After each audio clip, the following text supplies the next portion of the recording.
Introducción bíblica, la importancia de conocer la Biblia. ¿Qué significa Biblia? No, espere.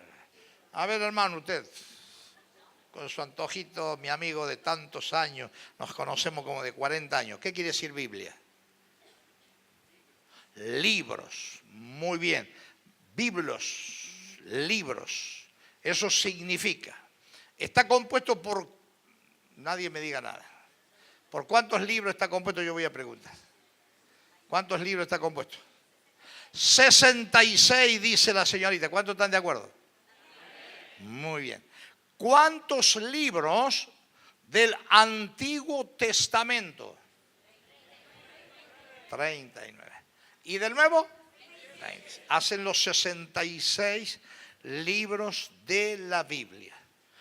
Sus autores, a través de la historia, fueron ¿cuántos los autores de la Biblia?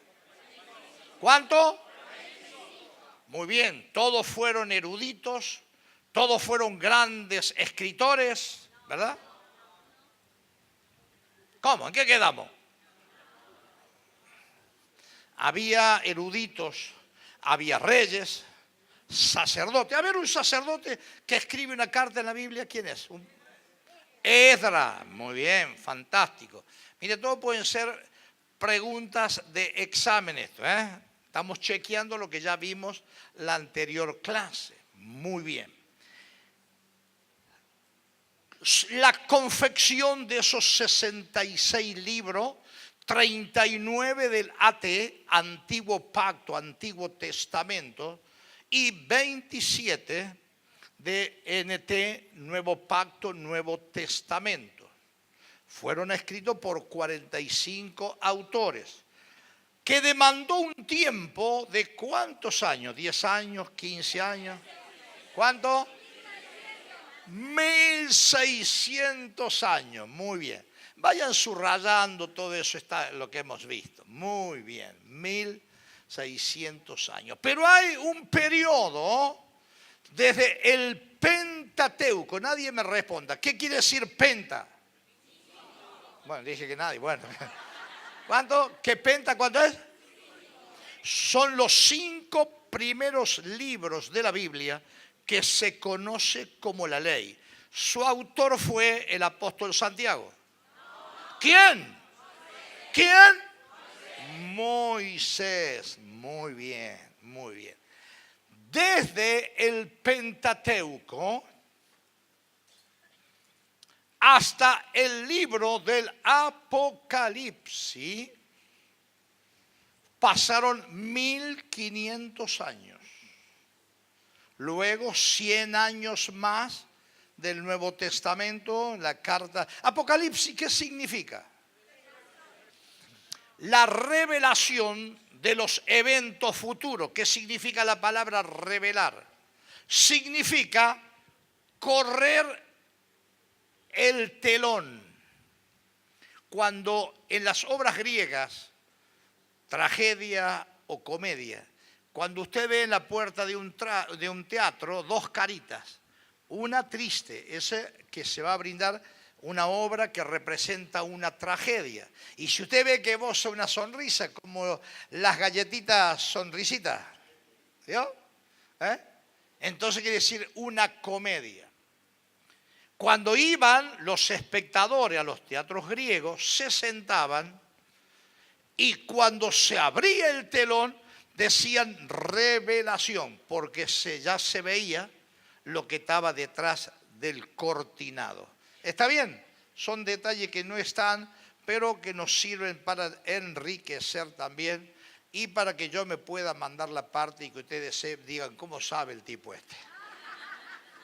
Si no aprendí eso después de 45 años, que el Señor me tiene paciencia, ya no aprendí nada entonces, ¿verdad? Son para hacer más dinámica y entretenida la clase. Muy bien, eso veíamos la clase pasada, que era el libro más vendido en el mundo. Decíamos que uno de los famosos bestsellers fue escrito en 20 años, 10 años, 2 años, la Biblia en 1600 años. Y lo que encontrábamos, una magnífica conexión entre 45 personas, que algunos eran pastores de ovejas, otros sacerdotes, otros reyes, otros filósofos, y cómo todos seguían un hilo conducente. Eso es lo más maravilloso. Bueno, vimos que con un invento fabuloso, la Biblia tuvo expansión para que llegase a las manos del vulgo o de la chusma. ¿Qué significa vulgo?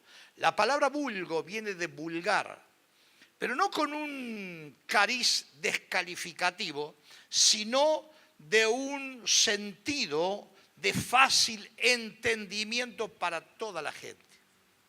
Note usted que el nivel de educación de la población de ese entonces, estamos hablando de años bien lejanos, no se leía ni escribía, solamente la gente de la realeza sabía leer y escribir. Pero llega un invento en 1546 aproximadamente, ustedes me contrólenme si estoy dando la correcta, que revolucionó la escritura y la difusión de los escritos. ¿Cuál fue eso? La imprenta. ¿Quién fue su creador? Gutenberg, un alemán. Muy bien. Y eso facilitó que la Biblia pudiera llegar a todas las clases sociales. Vemos y proyectábamos aquí la clase pasada, los países protestantes son los que lograron una mayor calidad educativa, científica, respecto a lo que nosotros hoy conocemos como el cono sur de la América. Note usted que la colonia española, conquistadores, no colonizadores, conquistadores. La gran diferencia con la América del Norte, que ellos fueron colonizados. Colonizados, hay una gran diferencia. El conquistador va y se aprovecha de todos sus recursos. Los toma y los lleva para sí. Eso es lo que hizo la corona española. En cambio, la corona británica, por una necesidad, al ser un imperio insular, es decir, compuesto por islas, necesitaba territorios. Entonces salieron, si bien es cierto podemos jugar con la palabra conquista o colonizar, salieron a buscar nuevas tierras, pero llevaron puentes, llevaron industrias. Eso marca la diferencia de por qué hoy vivimos aquí. ¿Me está entendiendo? Eso no está en los apuntes. Simplemente para que descubramos la importancia de la Biblia. Los colonizadores llevaron su fe. No se olviden ustedes que los que llegaron a colonizar la América del Norte eran perseguidos por su fe, fueron cristianos evangélicos. La corona en ese entonces, estoy tratando de hacer memoria con aquel rey que se enojó con la iglesia, que no lo quiso casar, Ricardo V creo que fue, no lo quisieron casar porque venían unos divorcios, un tipo que tenía una vida licenciosa como era la vida de la realeza. Entonces persiguieron a los cristianos y se fueron, los mandaron como cabeza de turco a la América del Norte, pero le llevaron industrias, especialmente hilandería, el tejido. Y eso hizo que crecieran con puentes, con caminos. En cambio a nosotros, que nos llevaron todas las riquezas, nos llevaron a un reinado que venía en decadencia. Las guerras napoleónicas, la guerra contra la corona británica. Bueno, eso usted lo estudió en el secundario, o por lo menos lo estudiábamos antes en el secundario, no sé ahora. Porque yo me formé con educadores. Hoy ya no son más docentes, hoy son empleados de la educación. Hay una diferencia, y si hay algún docente, usted me va a entender. Pastor, ¿por qué dice eso? No sé. Hay una diferencia entre un docente y un trabajador de la educación. El docente se va de clase y sigue en ejercicio de su sacerdocio. Nunca voy a olvidar la señorita Castañares, de 5º grado, vivía detrás del Corazón de María, en la calle Baigorrí, empedrada en ese entonces, no sé si seguirá igual, daba contra el ferrocarril Belgrano, y ella de mutuo propio, los que teníamos problemas de aprendizaje, que éramos traviesos, medio duros, nos citaba en su casa a las 5 de la tarde y recuperábamos, es una docente, y recuperábamos lo que no habíamos aprendido en clase, porque éramos traviesos, ya no prestábamos atención, esto que lo otro. Entonces, eso es una docente. Una trabajadora cumple su horario de 4 horas, hasta luego, si te he visto no me acuerdo. Perdonen las maestras presentes. Simplemente quiero poner blanco sobre negro porque yo quiero que estas clases lo hagan pensar a usted. Porque eso logró la Biblia. Hacer pensar a la gente. Esa fue la bandera de la Reforma Protestante. La libertad de conciencia. Esa fue la gran bandera de la Reforma Protestante. La libertad de pensamiento. Y usted cuando quiere un pueblo inculto, secuéstrele la educación, dele pan y circo, dele intruso todos los días. Métale toda la farándula, la basura, los tiene entretenidos. A eso le dan pan. Pan y circo viene de los romanos. Cuando había los grandes desastres en la corte imperial, el imperio romano, entretenían a la chusma, al vulgo, a la gente común. No es palabra descalificadora. Nosotros la usamos mal hoy para descalificar. Entonces los llevaban a los circos romanos y mientras les preparaban los espectáculos le tiraban pan y circo, y así lo tenían entretenido.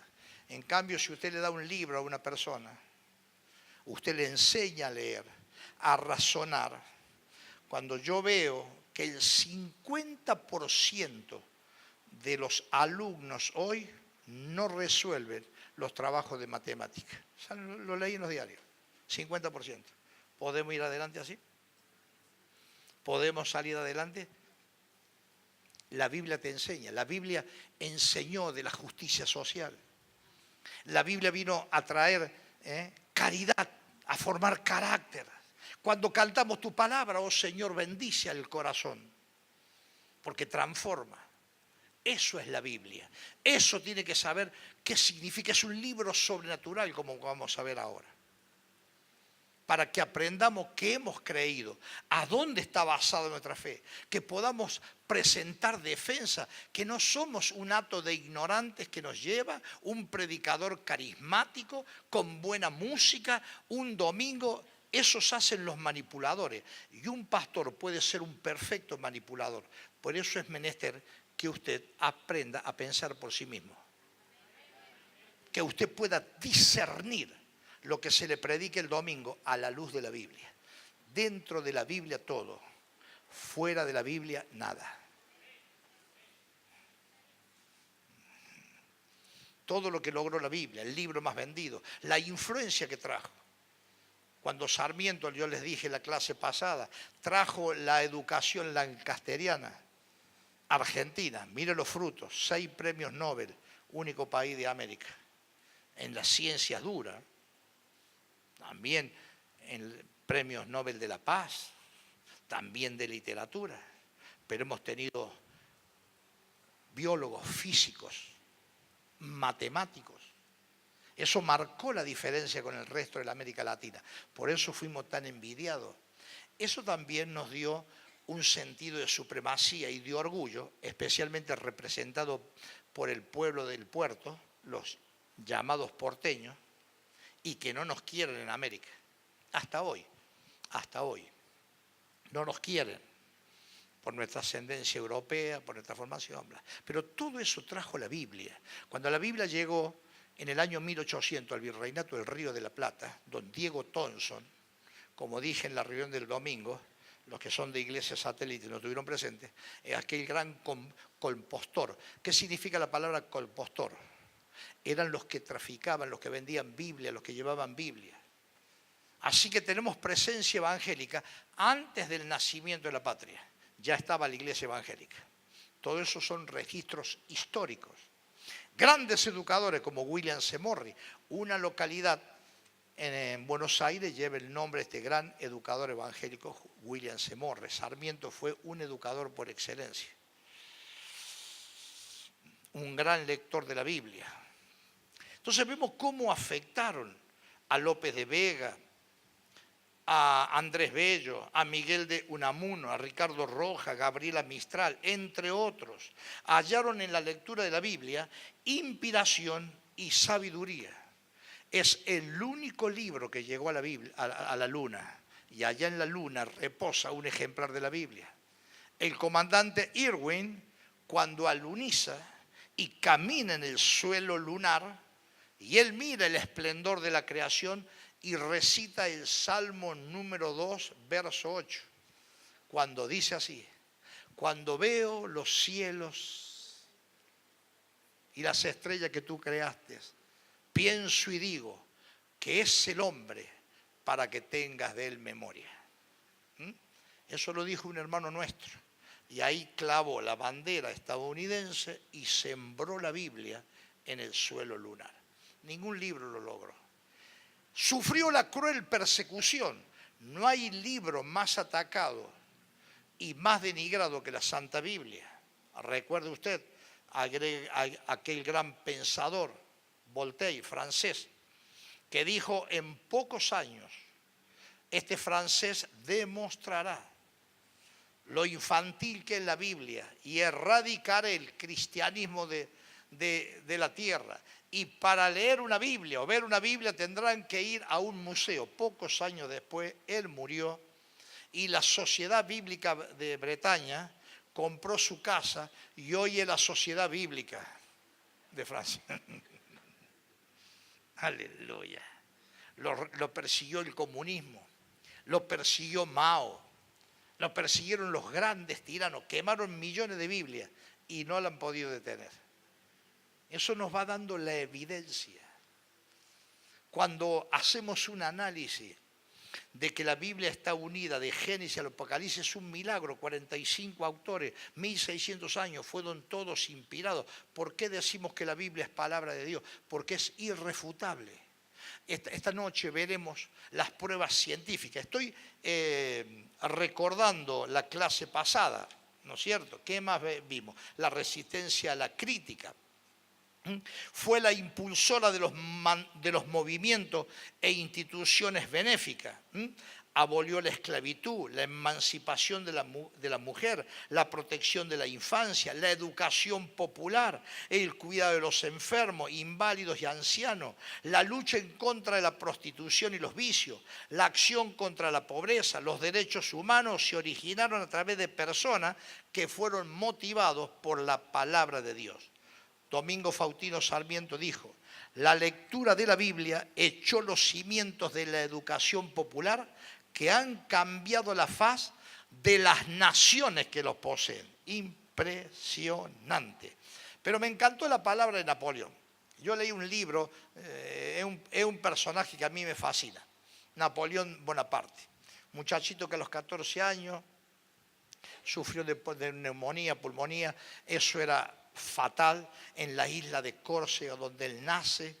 Él sueña con ser un gran matemático, pero también entrar al ejército, no le da la capacidad hasta que entra al ejército.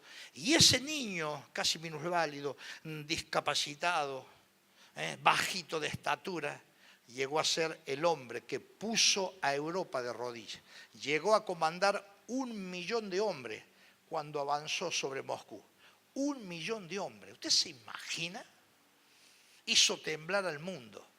Ese hombre dijo lo siguiente: yo conozco a los hombres. Hay un libro que a mí me impactó mucho, es un libro secular. El autor es Matt Gallo, La historia de Napoleón. Dijo Napoleón, yo conozco a los hombres. Jesús no era hombre. Eso lo dijo Napoleón. Y fíjese qué dijo de la Biblia Napoleón. Dijo, la Biblia no es un mero libro, sino una creación viviente con un poder que vence todo lo que se le opone. No lo dijo un pastor, no lo dijo un predicador, lo dijo Napoleón Bonaparte. Bueno, la unidad de su temática, las sublimes enseñanzas de la Biblia, Dios, el hombre, Jesús, la salvación, el milagroso poder de la Biblia, lo vemos, aleluya. Pero la Biblia, ¿en qué idioma fue escrito? Lo dije en la clase pasada. A ver. ¿En cuántos idiomas?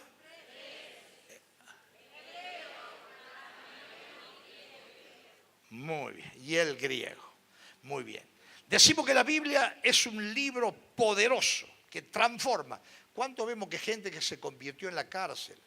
Eruditos que se convirtieron leyendo la Biblia. El poder milagroso.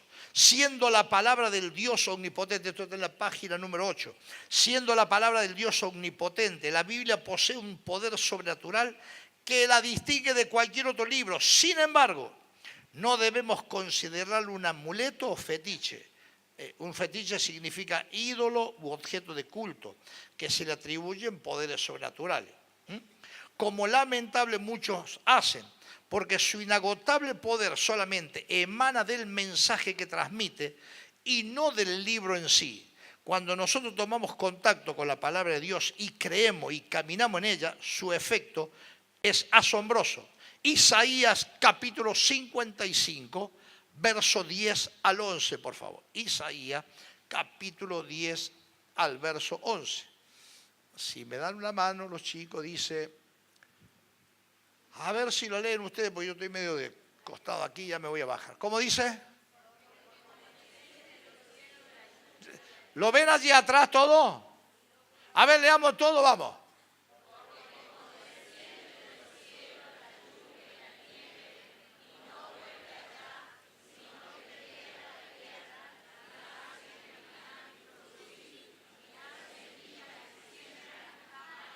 ¡Wow! El 11.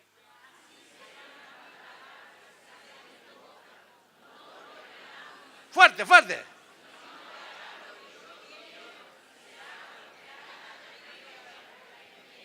Aleluya.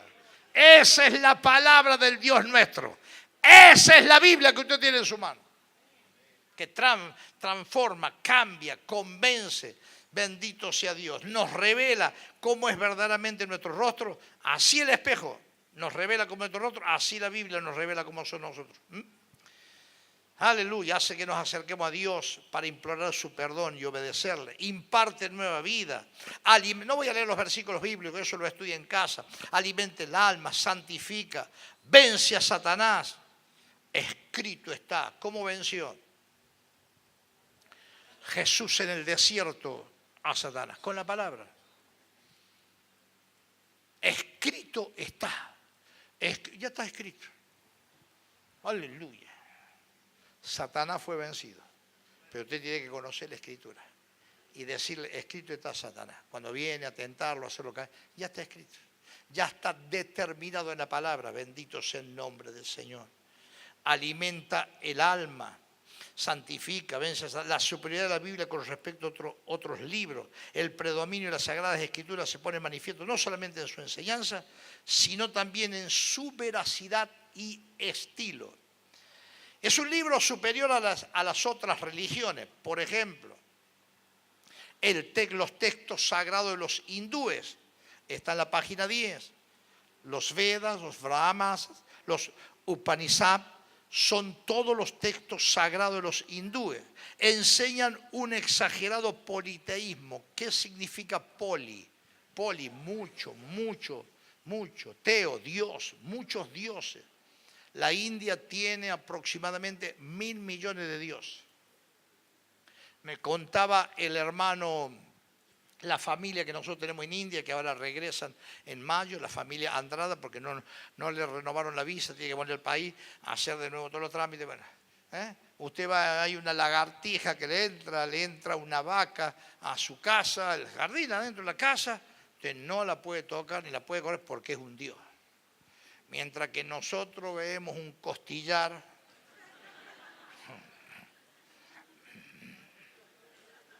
¿usted me entiende? Mientras vemos un matambre a la parrilla, ellos ven de un Dios. Nos comemos los dioses los hindúes. Aleluya. Bueno, esos son superiores a ellos.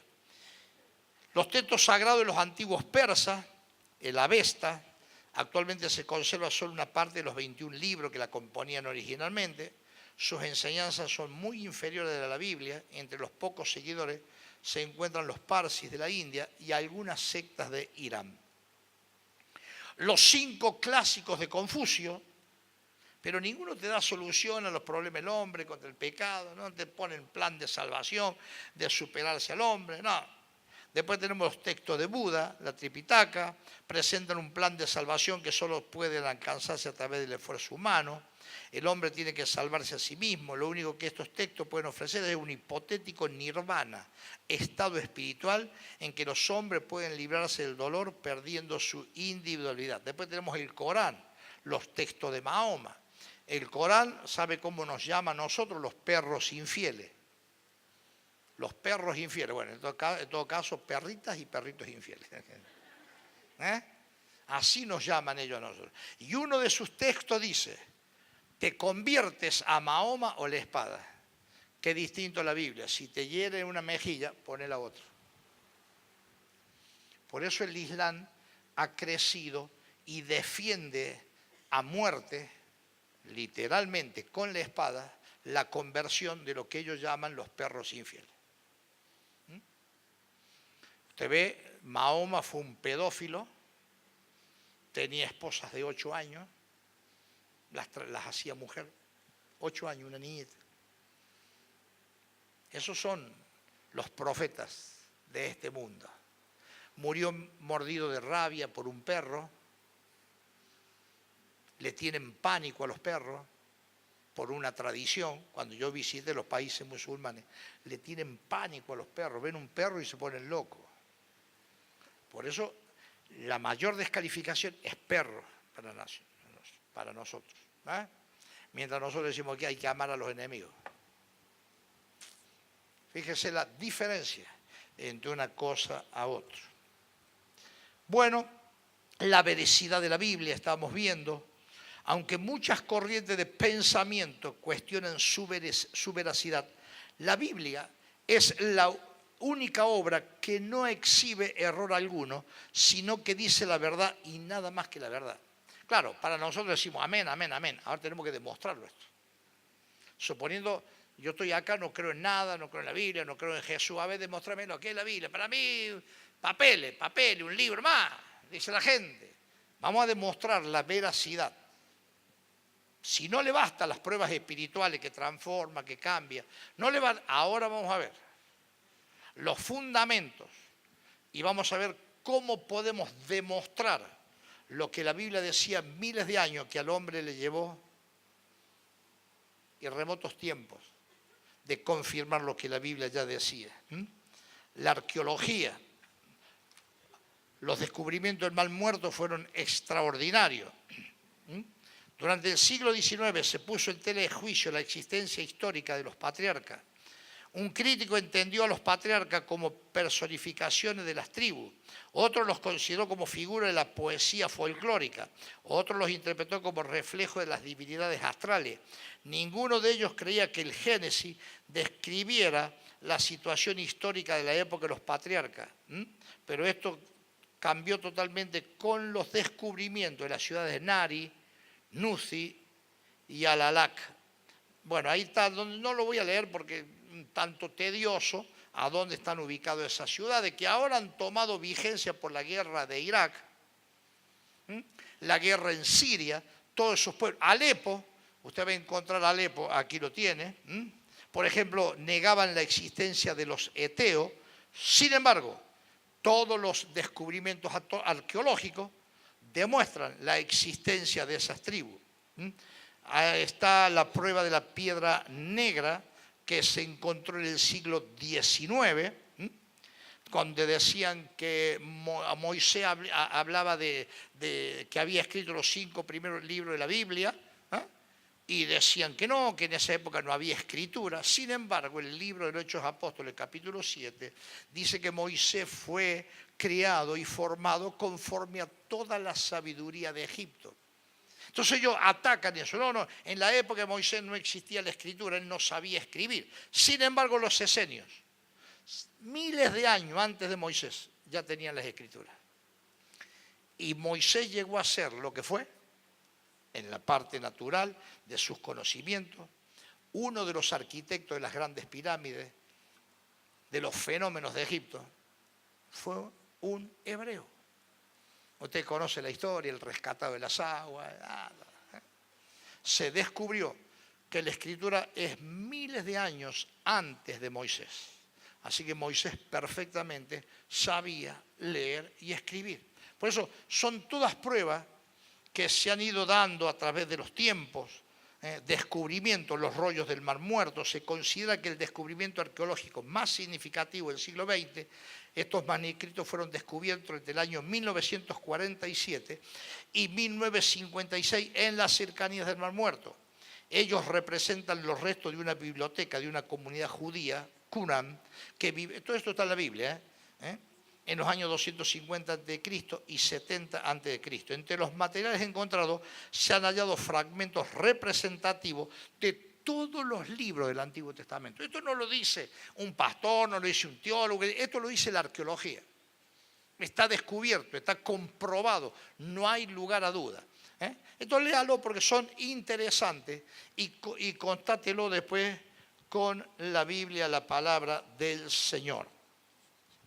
La veracidad científica, los científicos descubrieron que el cuerpo humano está constituido por los mismos elementos que tiene la Tierra. El cuerpo humano tiene fósforo, tiene calcio, ¿qué más tiene? Agua, ¿qué más? Todo eso está en la Tierra, fue hecho del polvo de la Tierra. Esto es maravilloso, amén. Ahora vamos a ver aquí sí entro en hechos científicos corroborados en la Biblia.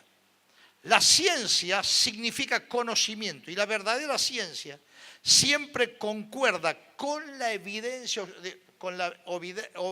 evidencia observable. Es decir, la verdadera ciencia es lo que se puede demostrar. Por eso existen en la medicina los protocolos, por eso existen los estudios antes de salir con un medicamento. Se hacen estudios que llevan años. Usted se pregunta por qué. Porque buscan la evidencia, es decir, irrefutable, que eso fue así. ¿Me está entendiendo? Entonces vamos a hacer énfasis nosotros en los hechos científicos corroborados en la Biblia. Número 1, Job capítulo 26, verso 7. ¿Qué decía Job capítulo 26, verso 7? ¿Estamos? Él extiende el norte sobre el vacío y cuelga la tierra, diga, ¿de qué? Sobre la nada. Mientras que otras fuentes sitúan a la tierra sobre la espalda de un elefante. ¿Se acuerdan cuando Cristóbal Colombo, aquel bravío navegante genovés, salió con que la tierra era redonda? Él fue un gran lector de la Biblia. Hay un libro muy antiguo que lo presté y no me lo devolvieron más, de un sacerdote alemán. Y la Biblia tenía razón. Si lo pueden conseguir, cómprenlo. Invierte unos pesos en formar su biblioteca. Y la Biblia tenía razón. Fantástico, fantástico. Y la Biblia tenía razón. Así se llama el libro. Es un libro grande, grandote, pero fantástico. Lo presté y no me lo devolvieron más. Ay, no me acuerdo. Es un alemán, un sacerdote alemán. Pero vamos a ver acá lo que decía el señor Job. No, los sabios de la época le decían, no, la tierra es cuadrada, está sostenida sobre 4 elefantes, que el otro. Los cuadrados eran ellos. Ya Job lo decía, bendito sea el nombre del Señor. La tierra flota en el espacio, decía Job. ¿Qué cosa grave? Qué cosa extraordinaria, uno de los libros más viejos de la Biblia. Ya decía que la tierra cuelga, flota en el espacio. Gloria a Dios. Se ha demostrado, se ha comprobado. Segunda prueba, Hebreos capítulo 11, verso 3. Hebreos capítulo 11, verso 3 dice, por la fe. Diga conmigo, por la fe. Bueno, pero ahora vamos a ver por cosas tangibles. La fe es intangible, no se puede tocar. Ahora vamos a ver por lo tangible, por lo que se puede tocar. Dice, por la fe entendemos haber sido constituido el universo por la palabra de Dios. De modo que lo que se ve fue hecho lo que no se veía. La creación se compone de partículas atómicas invisibles a nuestros ojos. No fue sino hasta el siglo XIX que se descubrió que toda materia visible se compone de elementos invisibles. Eso lo dice la ciencia, eso lo dice el conocimiento, no lo dice la iglesia evangélica. Otra prueba irrefutable. Tercero, las dimensiones exactas para la estabilidad de los buques. Génesis 6:15. Ahí está. Y de esta manera lo harás, 300 codos de longitud, 300 codos. Un codo en la Biblia son 0.45. 0.45, lo multiplicamos por 3, 3 por 5, 15, me llevo una, son 135 metros aproximadamente de largo. Fíjese, dice 50 codos su anchura. 5 por 45, 5 por 5, 25, 23 metros aproximadamente, para redondear. 23 metros de alto. No, de ancho, perdón. 30 codos su altura, 13 metros y pico, más o menos el arca. Fíjese que para navegar necesita estas dimensiones exactas para la estabilidad de los buques. Constructores de barcos saben bien que para tener una nave a flote se necesita que lo largo sea 6 veces mayor que el ancho. No importa las dimensiones. Tiene que ser 6 veces el largo más que el ancho. Fantástico. Hay que tener presente que Dios le dio las medidas ideales a Noé hace 4.500 años atrás. Aleluya. Cuarta prueba. Lavarse en corrientes de aguas. Por los siglos, las personas ingenuamente se lavaban en aguas estancadas, pero hoy se reconoce la necesidad de agua limpia para evitar infecciones. Levítico, capítulo 15, verso 13. Cuando se hubiere limpiado de su flujo, el que tiene flujo contará 7 días de su purificación, lavará su vestido y lavará su cuerpo en aguas corrientes y será limpio, en aguas que corren. Flujos, eyaculaciones, flujos menstruales. Antes se lavaban en estanques de agua y eso contraían infecciones. La Biblia lo decía miles de años antes, que hay que lavarse en corrientes de agua. Impresionante, ¿eh? Impresionante. La industria sanitaria, el quinto punto. Dios ordenó a su pueblo de tener siempre una pala para que pudieran cubrir el excremento, una letrina. El registro histórico sobre la Primera Guerra Mundial indica que muchos soldados murieron por infecciones a falta de aislarse de los desechos humanos. Fíjese, Deuteronomio capítulo 23, versos 12 y 13. Tendrás un lugar fuera del campamento donde salgas, tendrás también en tus armas una estaca, y cuando estuvieras allí fuera del pueblo, cavarás con ella y luego al volverte cubrirás tu excremento. Eso lo expliqué el domingo pasado, cuando la Biblia dice, y se cubrían los pies. Se cubrían los pies porque se agachaban para evacuar, ¿me entiendes? Pero no lo podían hacer en el lugar del campamento. Tenían un lugar especial. Son las leyes sanitarias. En la Primera Guerra Mundial fueron diezmadas ejércitos por contraer infecciones porque realizaban sus necesidades en las trincheras donde estaban. La Biblia ya lo enseñaba, que entre los instrumentos de guerra llevaban una estaca, cada uno cavaba su pocito, hacía sus necesidades y con su piel lo tapaba.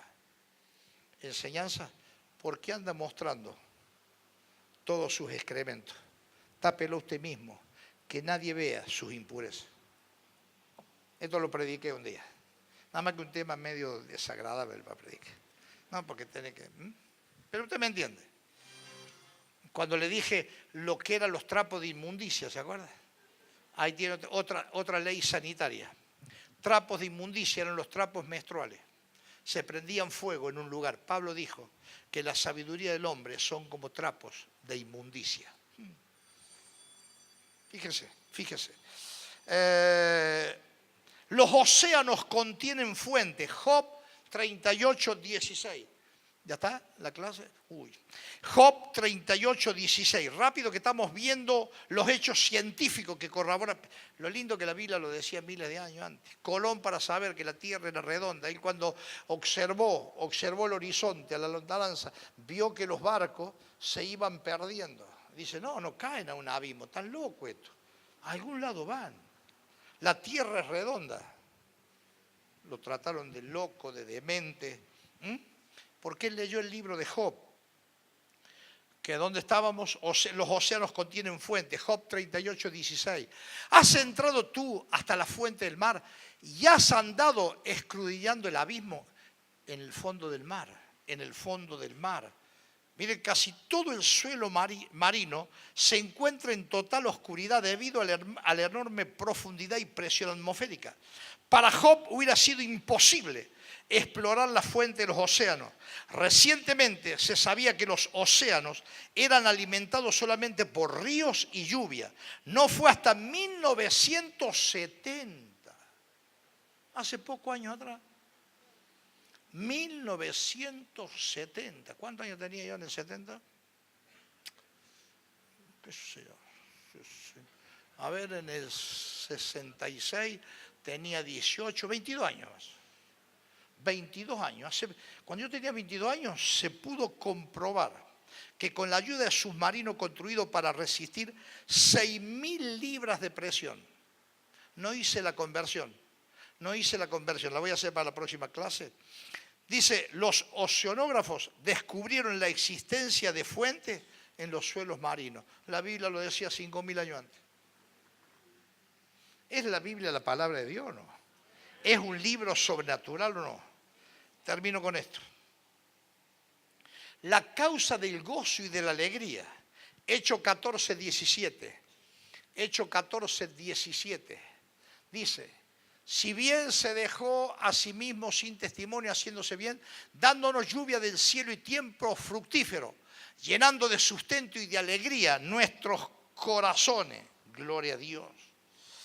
La evolución, es decir, los que creen que el hombre desciende del mono y que la quechita fue su abuelita. El que cree que el hombre desciende del mono, levante la cola en esta noche. Hay que ser. Fíjese, la evolución no puede explicar las emociones. La materia y la energía son inanimadas. Esto lo aprende en física, lo sabe un chico del secundario. Esto ya lo decía la Biblia en Hechos de los Apóstoles. La evolución no puede explicar esto. La materia y la energía son inanimadas. Solo la Biblia explica que Dios fue el que puso alegría en nuestros corazones, Salmo 4:7, y el gozo inefable se encuentra solo en la presencia del Creador. En tu presencia hay plenitud de gozo. Dame un aplauso fuerte al Señor. Vamos a seguir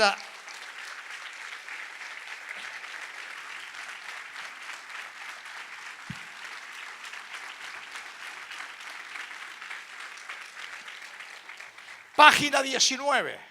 Seguiremos con los acontecimientos científicos que demuestran la infalibilidad de la palabra de Dios, que anunció eventos que en 1970 descubrieron las profundidades del mar. Yo tenía ya 22 años.